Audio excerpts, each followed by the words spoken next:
O senhor tem conhecimento de um arquivo que foi apreendido nas operações da Polícia Celular, um arquivo apreendido no aparelho celular do réu colaborador Mauro Cid, informe de DocX, com o título Bolsonaro, Ministro Defesa 6/11, semifinal DocX, que era endereçado ao general Paulo Sérgio Nogueira de Oliveira e enviado por Mauro Cid ao general da reserva, também réu, Walter Braga Neto. O documento é datado de 5/11/2022 e consistia numa minuta a ser assinada por representantes de partido político com informações sobre supostas fraudes nas urnas. O senhor tem conhecimento desse documento? Senhor ministro, eu nunca tomei conhecimento ou recebi esse documento. Na petição 12.100 é que eu tomei conhecimento. Eu concluí que era um texto encaminhado ao general Braga Neto e que supostamente estaria endereçado a mim e seria encaminhado por uma entidade que eu nunca tive contato.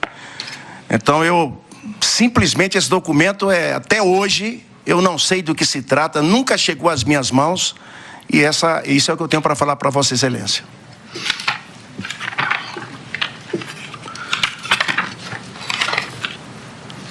Ainda em relação à sua participação como, digamos, o coordenador da Comissão das Forças Armadas,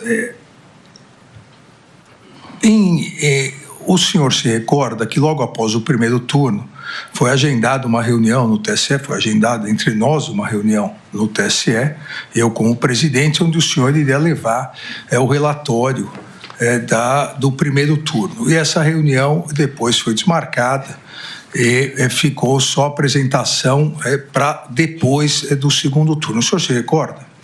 Eu me recordo de uma reunião e me lembro que eu telefonei, alguma coisa assim, desmarquei, mas eu acho que a gente fez essa reunião logo em seguida. Nós fizemos a reunião, mas sem a apresentação do relatório. O senhor se recorda por que esse relatório acabou não sendo apresentado após o primeiro turno? Sim, senhor. Ministro, o nosso relatório, o relatório das Forças Armadas, é um relatório muito técnico, muito verdadeiro naquilo que o TSE disponibilizou para a equipe trabalhar. O nosso relatório ele foi aprovado pelos 3 comandantes. A EFASEV, eu precisava esclarecer também que a EFASEV, de acordo, a EFASEV é equipe das Forças Armadas de fiscalização do Serviço Eletrônico de Votação. EFASEV, quando eu me referi a EFASEV, é a equipe das Forças Armadas. E a resolução 23673, de dezembro de 21, é quem regula o trabalho da entidade fiscalizadora, a nossa EFASEV. E ela desenvolveu o seu trabalho, mas há uma observação que eu queria deixar bem claro, que é uma confusão, inclusive, que depois vai aparecer no outro assunto. A missão da EFASEV, a atribuição da equipe, que muita gente pensa e pensava, ainda hoje pensa, deve ter aqui 80% desse auditório pensando, que era encontrar ou não encontrar a fraude. E o senhor sabe muito bem que era a fiscalização do SEV. E essa fiscalização, ela tinha um padrão, eram 7 etapas, que se desenvolvia junho, julho, agosto, setembro ali, e a equipe trabalhou nessas etapas, verificando algum erro, algum problema, alguma vulnerabilidade e apresentando a oportunidade de melhoria.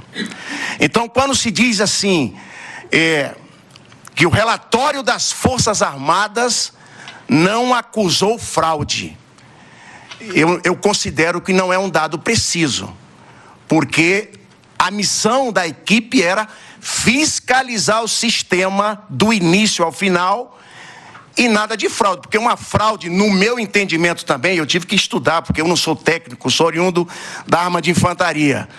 E os engenheiros eram do IME, do ITA, então imagina o que eu tive que fazer para poder dar uma pequena instrução da missão da nossa equipe.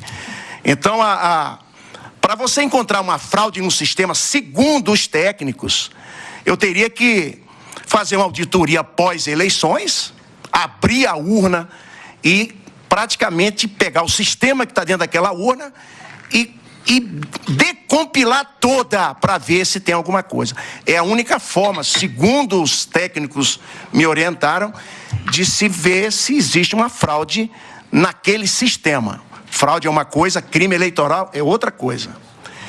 Então, deixar bem claro que a equipe das Forças Armadas, ela foi responsável pela fiscalização do sistema até o último dia das eleições ali, tá bom? E aí, senhor presidente, durante o primeiro turno, durante a confecção do relatório, durante os trabalhos que foram realizados, o chefe da equipe, ele começou a sentir que não daria para entregar no final do primeiro turno. Senhor presidente, eu gostaria muito de ter entregue ao senhor no primeiro turno, porque eu prometi ao senhor isso daí, e não entreguei. Eu tenho alguns documentos aqui que dizem por que a gente postergou. Eu vou citar primeiro a mensagem do CID para o general Freire Gomes, que foi até tratada ontem aqui num dos tópicos. Deixou o presidente, deixou o general Paulo Sérgio tranquilo com relação ao prazo de entrega, o que vai ser escrito no relatório e assim por diante. O ofício 27616, de 22/10, ele fala no seu terceiro parágrafo o seguinte: no que tange a aspectos técnicos considerados relevantes para conclusões mais precisas quanto à fiscalização do teste de integridade e da contabilização dos votos, foram identificadas as seguintes oportunidades de melhoria. Aí ele cita as oportunidades de melhoria.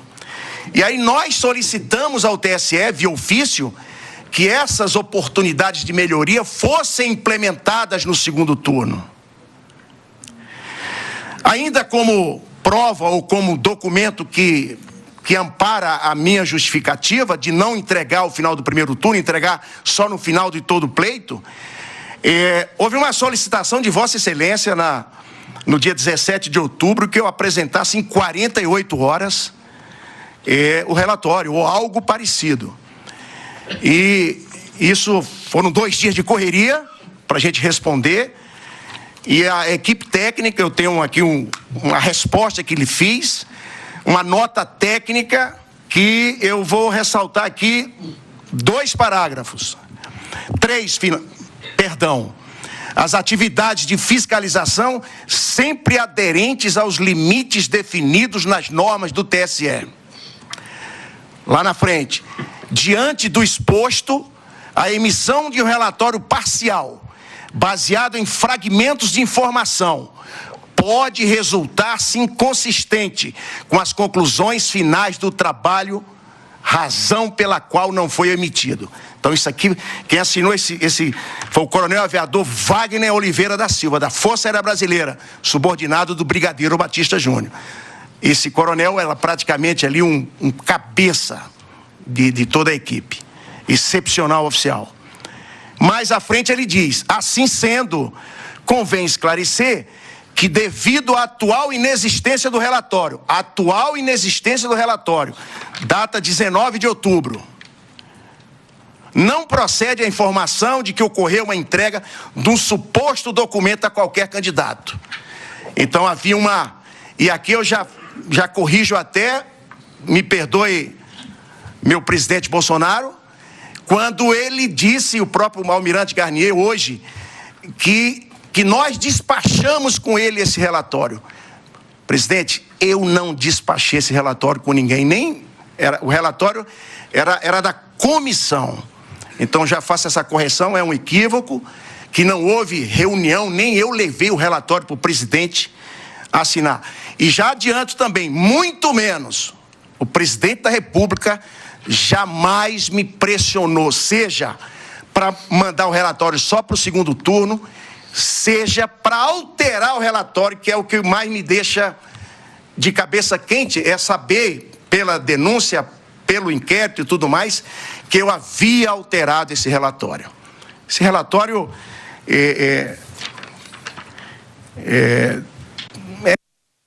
o que o técnico assinou.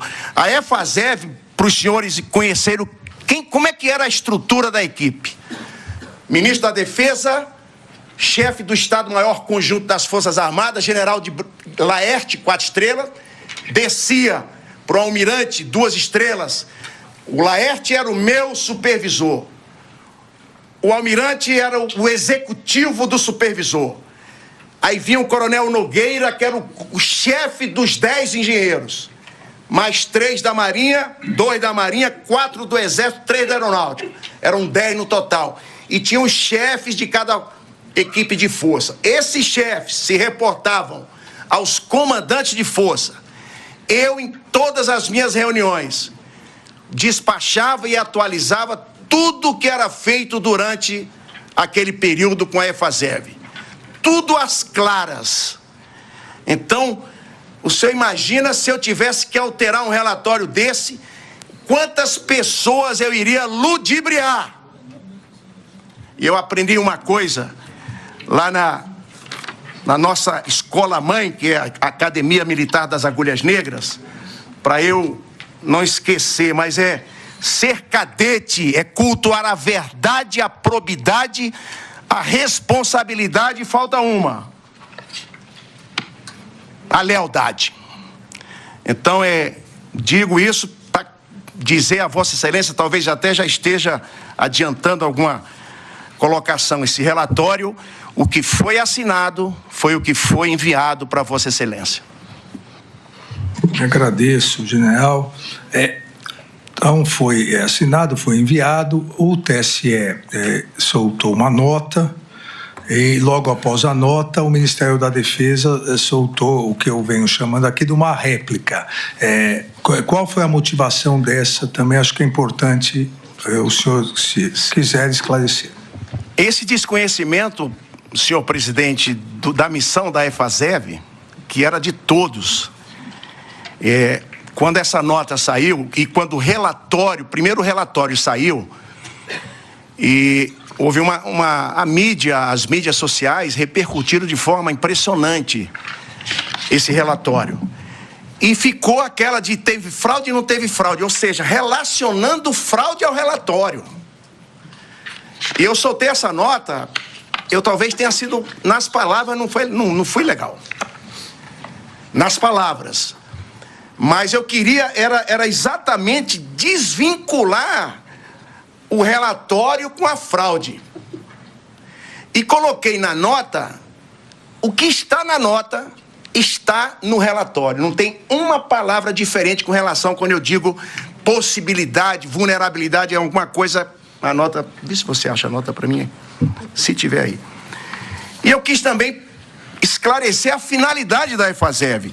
Eu não tive nenhuma intenção de contrariar, de confrontar o TSE ou a própria nota do TSE. Então, se fosse hoje, presidente, eu não teria feito essa nota, ou teria feito um esclarecimento mais ameno para explicar o que fez a EFASEV e dizer: a EFASEV não está aqui para ver fraude. Ela participou de um trabalho de fiscalização. Então, foi essa a motivação dessa nota. Ainda, para encerrarmos, pelo menos da minha parte, essa primeira questão sobre o Tribunal Superior Eleitoral, sobre a retórica por parte de alguns, que é narrado na denúncia da Procuradoria-Geral da República, de fraude às urnas, de deslegitimação da Justiça Eleitoral, há nos autos, e o senhor acompanhou com o seu advogado as testemunhas de acusação, de defesa e os diversos interrogatórios, a notícia de que o presidente Jair Bolsonaro, e falamos agora, antes do intervalo, recebeu o hacker Delgatti com a deputada Carla Zambelli, com a promessa, segundo consta da deputada, de que o hacker poderia invadir as urnas do Tribunal Superior Eleitoral. E o presidente, o então presidente Jair Bolsonaro, teria ligado, pedido para o senhor recebê-lo. Procede isso? Eu estou entalado com esse assunto, senhor presidente, desde a CPI. Eu estava embarcando para Belém, numa viagem de inspeção, de uma operação que estava acontecendo no Pará.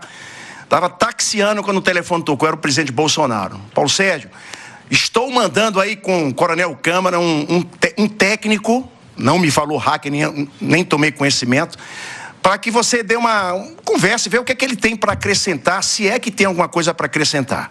Eu liguei na mesma hora para um assessor, não me lembro quem, e disse, olha, fica aí, vai chegar o Coronel Câmara com um técnico na área de TI. Ok. Quando ele chegou, o assessor perguntou quem era ali e tal, e aí já desconfiou. Lá tinha uma sala de espera e tinha a sala da equipe. Quando a gente precisava fazer alguma reunião técnica na sala da equipe. A sala de espera era ali para dar uma segurada nesse caso, por exemplo. E o Coronel Câmara disse para... Eu não estou lembrado de quem foi que recebeu. Esse aí é o hacker, o tal do Walter e tal. Na mesma hora, senhor presidente, o oficial responsável, já imaginando, falou, porra, mas ninguém pode receber esse camarada aqui. Ele não saiu da sala de visita. Esse cidadão teve o descaramento de dizer na CPI que participou de 4 a 5 reuniões no Ministério da Defesa, uma delas comigo, e ainda que o relatório das Forças Armadas era praticamente baseado em ideias dele, que ele tinha nas suas anotações, nos seus planejamentos. Então é um criminoso, tanto que está aí onde está. Então essa é a história do hacker Delgatti. Então ele não foi recebido. Foi essa única vez que ele vez que ele esteve lá e não passou 15 minutos dentro do MD. E o senhor chegou a dar esse retorno ao presidente Bolsonaro? Eu não dei eu falei, mas dei ao Coronel Câmara. Ali eu fui mais forte ali. Não faça mais isso não, camarada, porque compromete o trabalho e não é por aí.